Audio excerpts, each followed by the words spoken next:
До главного политического события года осталось меньше 2 недель. В стране активно продолжается агитационная кампания. Кто-то из граждан уже выбрал своего фаворита, а кто-то и вовсе не собирается голосовать. Что решит мой голос, вопрошают они. Но мы не должны забывать, что выборы – это ответственность каждого гражданина перед Родиной.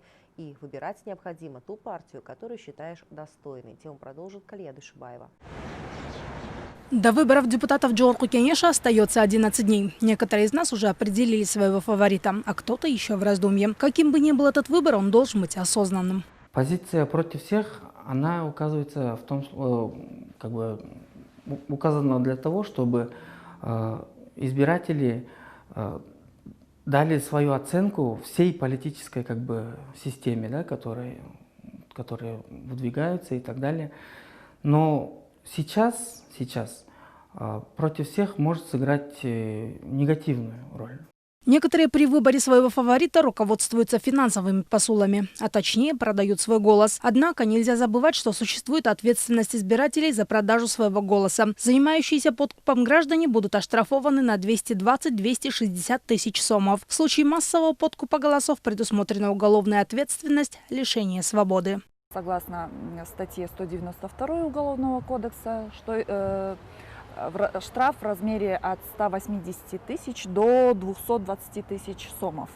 Также, если это деяние совершено, получается, кандидатом на выборную должность или его близкими родственниками, предусматривается штраф, ответственность в виде штрафа в размере от 220 тысяч до 260 тысяч сомов или же лишение свободы сроком до 2,5 лет.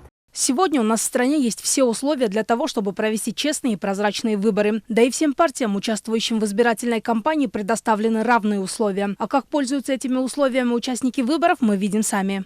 Надо действовать в рамках закона и в рамках интересов всего нашего народа, всего нашего общества, всей нашей страны. Но если такие партии будут иметь место и пойдут на такие грязные технологии, то нужно принимать самые суровые меры в рамках нашего закона. Закон позволяет не допускать такие вещи. Нельзя допускать межнациональный рост, нельзя допускать вот такие заявления о том, что мы революцию опять победим. Это мы прошли, проехали. Надо сейчас заниматься созидательным трудом. К участникам выборного процесса обратился и премьер-министр Кубатбек Боронов. Он отметил, что никакие выборы не стоят дестабилизации ситуации. Все виновные в событиях в Араванском районе понесут соответствующее наказание. Сегодня активно идет агитационная кампания. Как отметил президент, конкуренция идет сильная. Кыргызстан – открытое государство. 5 лет, 1825 дней, 55 тыинов. Именно за столько оценивает свой день избиратель, который продает свой голос за 1000 сомов. А между тем мы не должны забывать, что ответственность грозит и гражданам, получившим материальные и другие блага за, скажем так, свою благосклонность. Калия Душибаева, Ергешева, ЛТР, Бишкек.